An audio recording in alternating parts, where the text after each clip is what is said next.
Maybe we can get started now. Hi, everyone. My name is Joe Sergi, and this is Module 3 of my self-help kit on the flourishing life. This is the audiovisual component of Module 3. So for more detail, you could read the script version of the module from Michael's website. Michael stands for the Management Institute for Quality of Life Studies. And the URL address for Michael's is miqols.org. The title of this module, Module 3, is Flourishing Activities in Physical Health. Physical health. So a major component of physical health is safety. That is, you need to do what it takes to stay safe, mostly from disease. You do so by maintaining a healthy lifestyle through physical exercise and a well-balanced diet. Get a physical exercise, get a physical, I'm sorry, get a physical exam annually, along with other routine medical exams. If symptoms of illness develop, consult a medical professional promptly and comply with the physician's orders. This is the least you can do. These are maintenance activities designed to keep you healthy. In contrast, you can do much more to flourish in relation to physical health. I will discuss three key flourishing strategies related to physical health: regular exercise, competitive sports activities, and food and nutrition. So, again, we'll start out with regular physical exercise. There are several research programs on physical exercise that produce flourishing experiences such as self-expressiveness, harmonious passion, and purpose and meaning. Okay, let's focus on self-expressiveness in physical exercise. To begin this discussion, let's define the concept of self-expressiveness. In engaging in an activity, some people report the following experiences: an unusually intense involvement in the activity, feeling of being complete or fulfilled while engaged in the activity, and a perception that this is what they were meant to do. These experiences with an activity are referred to as personally expressive or self-expressive. A key to understanding the concept of self-expressiveness is grounded in Maslow's idea of growth motivation, especially the need for self-actualization, ongoing actualization of potential, capacities, and talents. Self-actualization could be viewed as fulfillment of a mission, fate, destiny, or vocation. The self-actualization motive drives the person to accept one's own intrinsic nature. As such, when quality of life researchers use the concept of self-expressiveness in relation to physical exercise, they refer to self-actualization feelings people experience when they engage in physical exercise. An example of a self-expressive physical exercise is a daily run around the neighborhood. This type of exercise makes some people feel that they are realizing their fitness potential. They do it with pleasure and no hesitation. Such an exercise becomes ingrained as part of who they are, their actual self-concept, and who they like to become, their ideal self-concept. As such, engaging in daily exercise helps the person express and validate who they are. Also, engaging in the activity helps them approach their ideal image of themselves.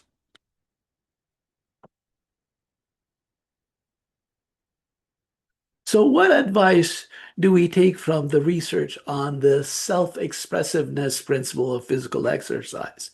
Simple.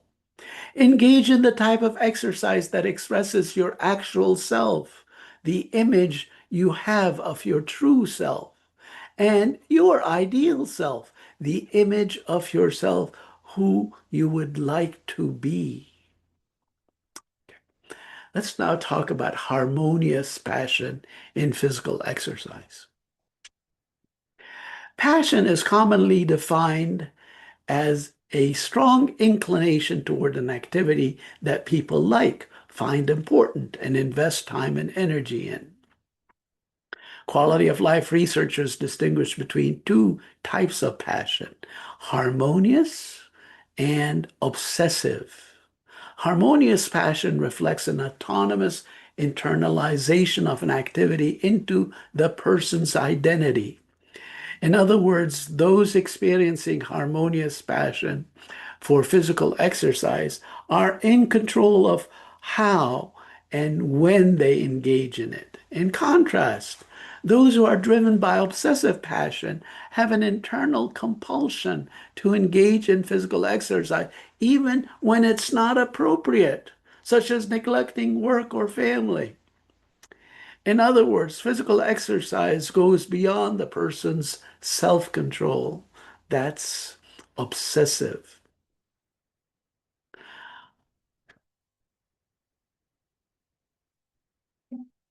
So, what advice do we take from the harmonious passion principle of physical exercise?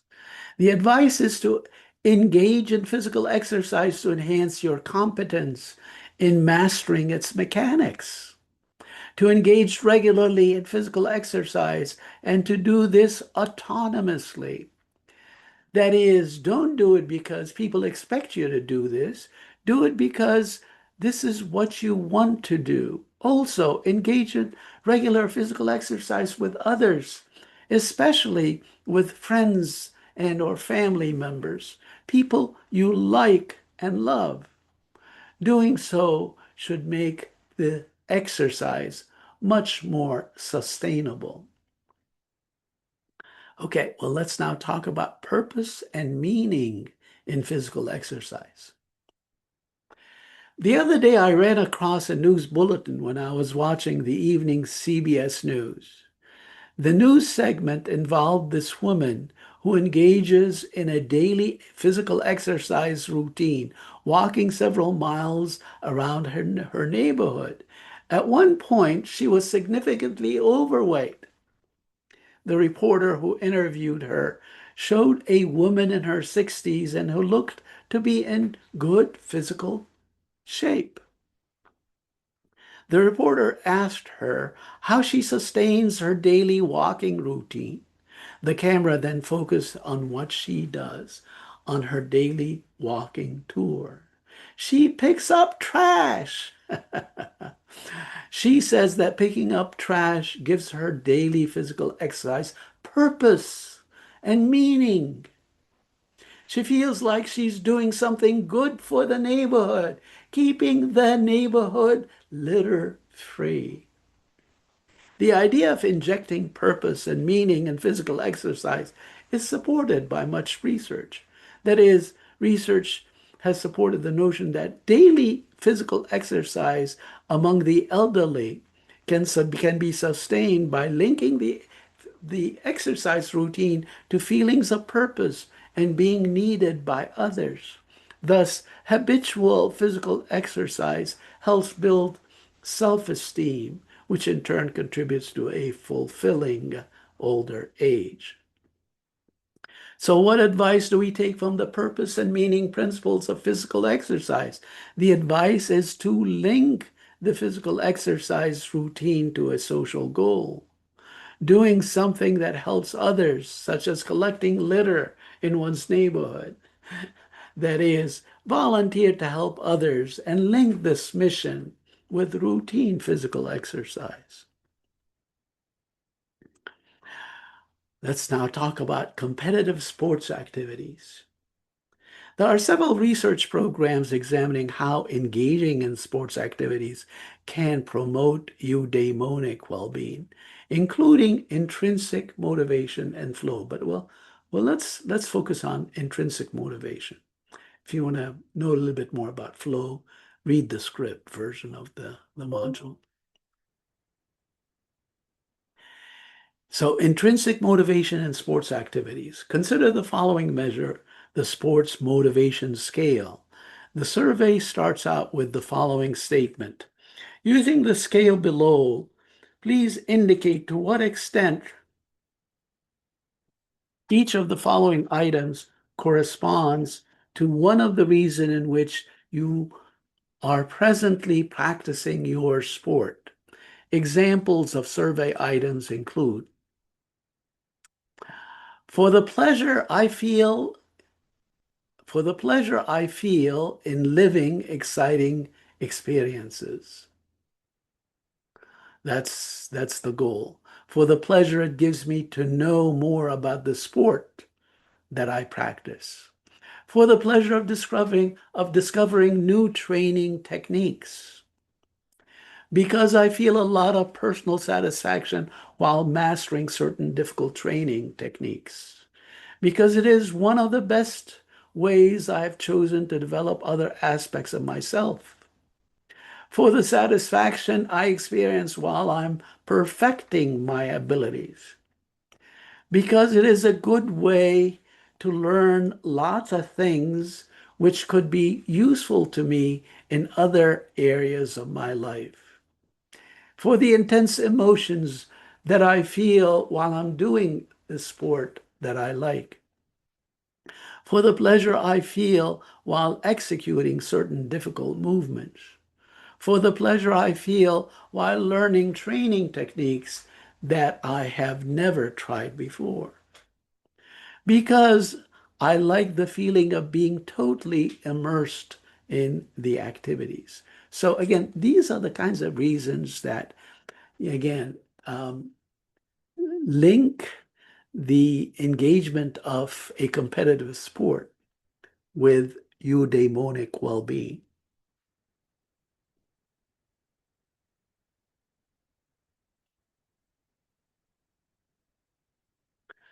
So the idea then, when a person is intrinsically motivated, he or she will perform the behavior voluntarily in the absence of material rewards. People who practice a sport because they find it interesting and satisfying to learn more about the sport are considered intrinsically motivated. Intrinsically motivated people also practice their sport for the pleasure of constantly trying to surpass themselves. Social psychologists and quality of life researchers discuss intrinsic motivation in terms of the need for competence and self-determination.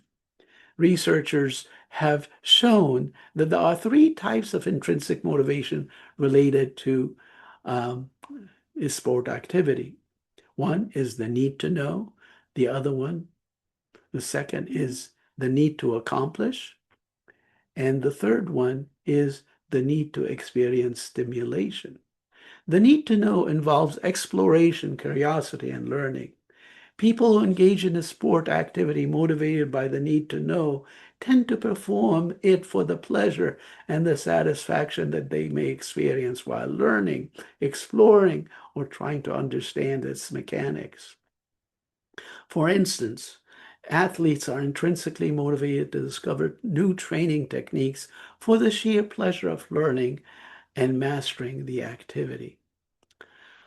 The need to accomplish, on the other hand, again, focuses on mastery motivation, efficacy motivation, and task orientation. As such, intrinsic motivation toward accomplishment can be defined as engaging in an activity for the pleasure and satisfaction derived from attempting to accomplish or create something. Here, the person tries to master certain difficult sport training techniques to experience personal satisfaction. The need to experience stimulation involves the desire to engage in the sport because the activity generates stimulating sensations. For example, sensory pleasure, aesthetic experiences, and fun and excitements. Athletes who participate in their sport having exciting experiences and are intrinsically motivated to experience stimulation. So the advice from the intrinsic motivation principle is to engage in a sport by focusing on learning new ways to participate, setting specific goals, and savoring the stimulating experience. Now let's shift gears and talk about food and nutrition. Food and nutrition. To meet survival and or basic needs, we need to attend to the quality and the quantity of the food we eat. With respect to quantity, we should eat in moderation. That is, we should not overeat, or neither should we undereat. We should not overeat because the food is tasty. We should not overeat simply because we don't want to waste food on our plates, or simply because the food is easily accessible. We should stop eating because we feel satiated. We should not undereat because we're afraid of gaining weight. The fear of gaining weight is so pronounced in Western society, especially among women. With respect to quality, we should eat a balanced diet. A balanced diet provides the body with the nutrients it needs: carbohydrates, protein, healthy fats, fiber, vitamins, and minerals. Nutrients must be consumed in proper proportions to maintain health and energy and prevent disease. A balanced diet means filling half the plate with fruits and vegetables, one quarter with lean protein, and one quarter with whole grains. Hence, eating the right amount and quality of food is important for meeting basic needs. What about growth needs? We need to eat and drink in ways to meet our growth needs too. Doing so should help us experience eudaimonic well-being. For example, we can take up cooking, look up delicious and nutritious recipes and start cooking, or learn to cook. Share your healthy meals with others. Make every meal a social occasion. Go to restaurants that offer healthy, nutritious food and beverages. Make these outings social and fun. Now let's discuss these flourishing ideas in some details. So I'll discuss two programs of research that shed light on how food and nutrition contribute to eudaimonia, eudaimonic eating, and the PERMA, in relation to cooking. Okay, let's start out with eudaimonic eating. Eudaimonic eating is the balance between quality and quantity of food consumption that supports health, pleasure, and human potential, and is consumed in a pleasant environment. The food consumption experience induces positive affect, reflects the individual's personal values, and is guided by virtue. Briefly, eudaimonic eating is eating for optimal pleasure and health through virtue.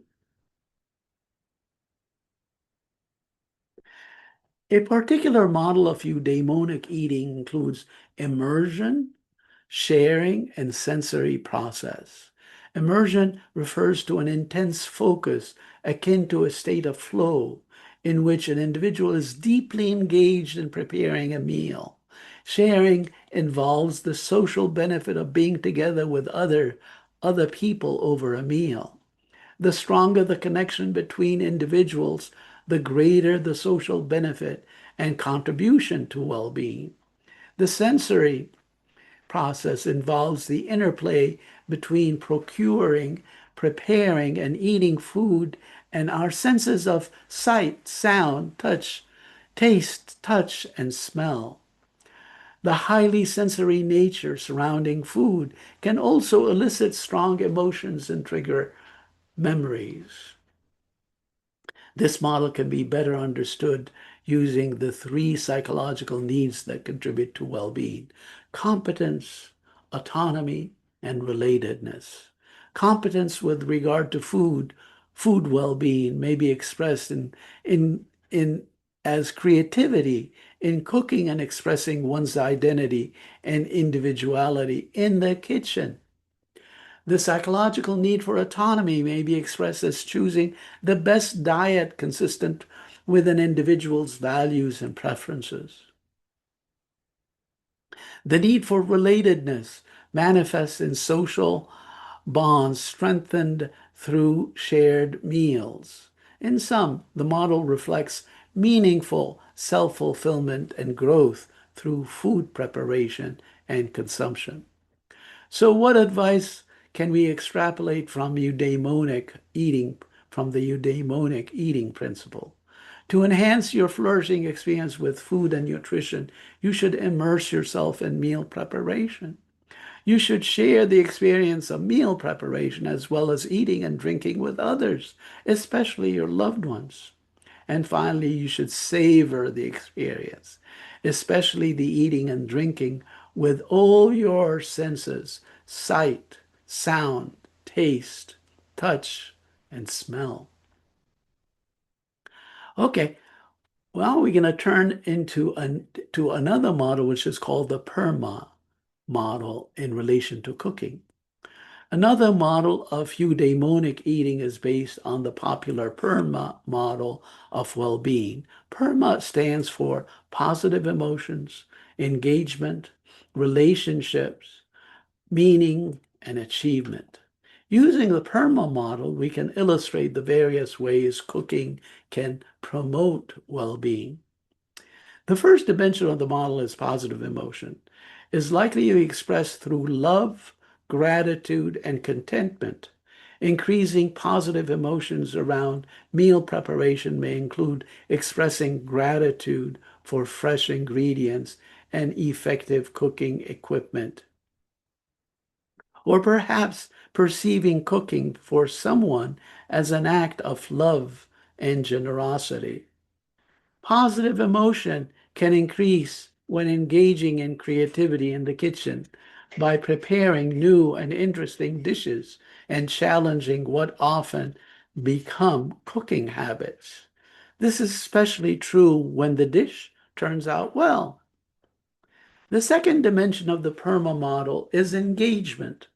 Here we see how relationships are enhanced through the act of cooking. This may be a social event with family, friends, or business associates, or perhaps a gift or an expression of love for another. Sharing a meal is a highly social and culturally prominent activity. Few activities apart from cooking are as closely tied to survival as they are to cultural, social, psychological, and emotional dimension. The third dimension of the PERMA model is about relationships. The shared experience of cooking allows people to strengthen social bonds and enhance their relationships with others who are also cooking. Meaning is the fourth dimension, of the PERMA model. Meaning is derived from roles and responsibilities people assume in caring for others through cooking. The act of caring adds meaning to one's life. In other words, nurturing others can give life a tremendous sense of meaning. The final dimension in the PERMA model is achievement. This is highly related to cooking as a skill-based endeavor. Gaining a sense of achievement from a well-cooked meal, trying new cuisines, or integrating healthier ingredients into a diet can enhance one's well-being and quality of life. So what advice can we extrapolate from the PERMA model of cooking, or the PERMA principle of cooking? To enhance your flourishing experience with food and nutrition, engage yourself in cooking. Prepare meals for others and with others' help. Make it a social event, not only for entertainment and pleasure, but also to strengthen community bonds, especially with significant others. Recognizing how cooking, not only for yourself, but also for others, adds meaning to your life. Such an act expresses nurturing and caring for others. Also, recognize the achievement of the final product, the prepared meal, and how you experience pleasure and delight in consuming it. Bask in the glory of this achievement and accept the love, the gratitude, and the contentment that you and others may feel from consuming the meal.